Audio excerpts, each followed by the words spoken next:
Eu estava em Saint-Tropez, vi Sean Atwood em seu barco com a cabeça de um animal na frente do barco, gritando: eu sou Deus, eu sou Deus.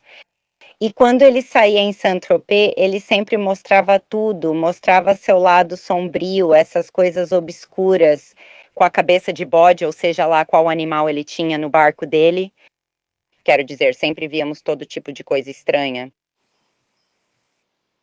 E é simplesmente um fato dado que as garotas, certo como você, as modelos nesses iates. Quero dizer, vocês, é simplesmente um fato que todas vão ficar em silêncio, porque deve ser assustador saber não só o que alguém pode fazer com você em um barco, mas um bilionário, alguém que tem a polícia no bolso, as elites do mundo. Isso adiciona um nível que eu acho que nenhum de nós jamais vai experimentar, de verdade, como é essa sensação. Quero dizer, deve haver muitos segredos na mente de pessoas apavoradas agora, senhoras, mulheres. Especialmente. Mas é isso, é como uma construção lenta. Você não é tão simples quanto você pensa. Você quer estar no grupo de elite. Você quer estar no grupo superior para poder ir aos eventos. Você pode ser seu nome, sua marca, sabe? Ainda são relevantes. Você quer ser relevante. Então essas garotas, essas modelos acham que precisam ir a esses eventos e fazer coisas com esses homens para que possam ser famosas e ricas. Elas não têm pais como os que eu tive para mostrar, sabe? Você tem discernimento, você está usando discernimento em tudo o que faz. Essas mulheres estão quebradas. Muitas dessas mulheres, eu sou do leste europeu, então eu conversava em búlgaro com algumas dessas garotas, ou em russo ou tchecoslovaco. Eu conseguia entendê-las. E elas me contavam coisas que iam para essas ilhas, tinham seus apartamentos pagos e ficavam com essas agências que davam vistos para elas, e elas nem trabalhavam de verdade. Eu perguntava: como você conseguiu todo esse dinheiro? Eu não entendo. Elas falavam que tinham um namorado que pagava tudo. É, Então, quando você está na indústria, você sabe quem realmente trabalha. Sabe, só 5% de nós conseguem viver disso. Sabe, eu ganhava bem mais de 1 milhão por ano, todos os anos. Eu era muito bem sucedida. Isso porque eu fazia catálogos e trabalhava nesses trabalhos publicitários. E no começo, eu fazia todos os editoriais, como a revista Elle, participava de todos os desfiles de moda para que você, sabe, criasse seu portfólio. Então você se torna, sabe, uma supermodelo. É nisso que você pensa. É para isso que você trabalha, para se tornar uma supermodelo. Então eles dizem, você vai ser uma supermodelo, você tem que fazer essas coisas. então, Bárbara, ao falarmos desses números, as pessoas ouvem. E isso é muito dinheiro. Mas qual a diferença de ganhar 1 milhão por ano, que já era ótimo? Se você tivesse vendido tudo e seguido pelo caminho sombrio, o dinheiro teria multiplicado 100 vezes, certo? Eu não teria conseguido nem andar na rua. Eu teria ficado super famosa, super rica, super famosa. Sim, sim. Mesmo ganhando 1 milhão por ano, estamos falando que isso é tipo 1% do que você poderia ter sido, mesmo sendo muito dinheiro, certo? É o mundo em que você está. Quando estamos falando de marcas e empresas bilionárias, multitrilionárias, 1 milhão de dólares parece ótimo, mas é só uma pequena parte do que poderia ter sido se você tivesse se vendido. E você ainda era uma marca poderosa. Você sentiu que sua carreira chegou a um ponto em que parecia que só te prometiam e prometiam e prometiam. Como você não quebrou o seu código de honra, eles não conseguiam tirar de você o que queriam. E você mencionou situações em que percebeu que sua bebida poderia ter sido adulterada e coisas assim. Quão comuns e quão perceptíveis eram os efeitos dessas táticas nas outras garotas ao seu redor durante esse período? Então, quando a gente ia para as boates, meus amigos eram donos das boates. Então, eles tinham mesas e chamavam essas mesas de mesas das modelos. Eles tinham, sabe, atores, músicos nesses eventos. E então, eles tinham essas modelos, mesas com os atores, músicos, e escondiam as garrafas do outro lado. Então, você basicamente sabia quais garrafas eram suas. Eu não bebia muito ao sair porque precisava trabalhar no dia seguinte. Mas quando você está por aí, você sabe quais bebidas pode tomar e quais não deve tomar. Então, muitas dessas modelos bebiam aquelas bebidas horríveis e acabavam completamente destruídas, indo para esses afters e basicamente sendo chantageadas. E é sempre a mesma coisa. É um conjunto de táticas que a gente já ouviu em tantos casos, Bárbara. A chantagem, o abuso, a coerção, o aliciamento, as promessas de estrelato, tudo isso. E é assustador o que pode acontecer. E eles ficavam te observando. Então, eu estava com os caras que tentavam conquistar as garotas e eles assistiam eles serem aniquilados e traziam.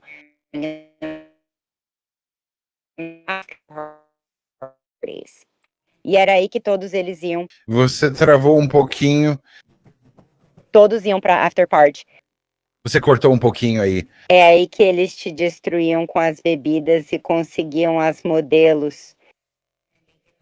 E aí a gente ia para after party no apartamento do Epstein ou para uma festa de música, essas coisas. Ok. Então você está na balada. Eles lançam uma rede de bebidas. Aqueles que ficam presos na rede são os que são levados de volta para as after parties e coisas assim. Essa é uma tática assustadoramente sombria. Sim, isso aconteceu comigo uma vez. Sim, e é por isso que eu parei de beber depois disso. Isso é assustador. E para qualquer um que esteja passando por algo assim, deve ser apavorante. E você falou sobre isso antes, certo? Sobre suas conexões com uma pessoa durante sua época de modelo que estava ligada ao caso do Didi. Você poderia falar um pouco sobre suas experiências com essa pessoa, se você puder? Eu não sei se você pode. Qual? Cassie, Sim, ok. Então, a Cassie e eu trabalhamos como modelos juntas de 2004, acho, talvez 2005 até, digamos, 2008. A gente trabalhava juntas no Texas. Trabalhamos para JCPenney e para Neiman Marcus. Então, quando trabalhávamos juntas, ela e eu trocamos números de telefone. A gente saía juntas. Depois dos trabalhos, íamos fazer compras juntas. Íamos comer juntas. Então, nos tornamos amigas.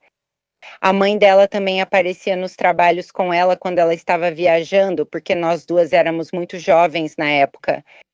E então trocamos números, nos tornamos amigas. E aí, por volta do ano 2000, em 2009, eu disse para ela que estava em Miami. Eu queria encontrá-la e ir a um evento.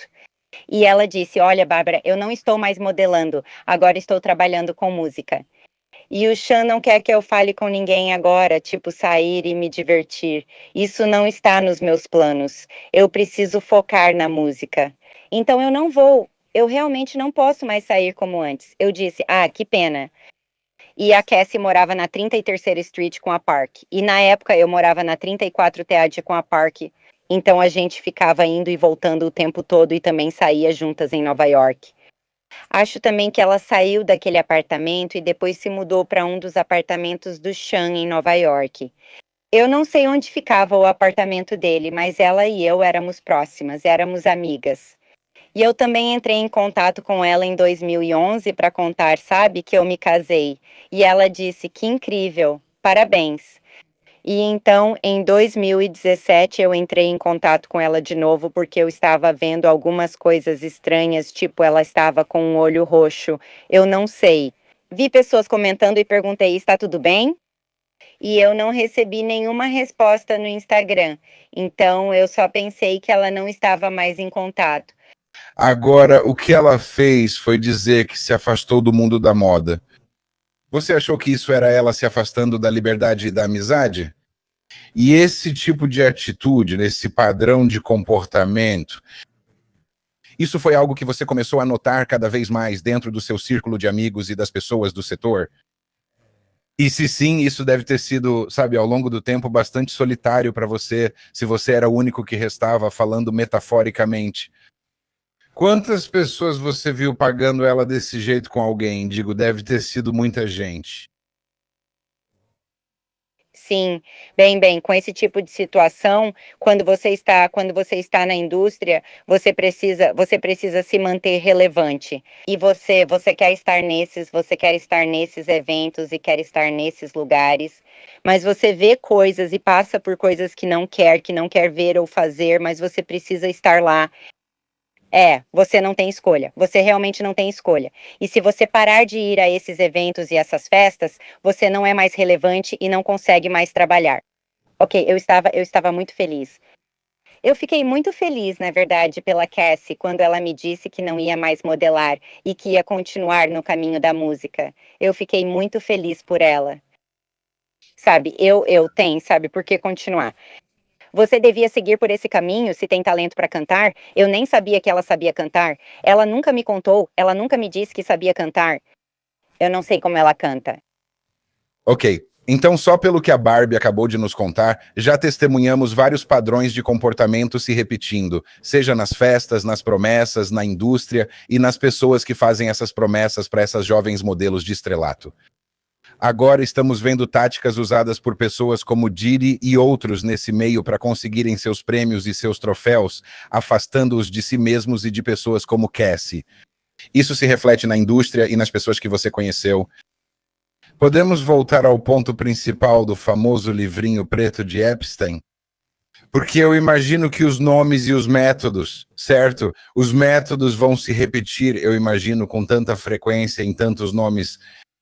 E quero dizer, não precisamos citar essas pessoas agora, mas ao longo dos episódios isso se espalha bastante.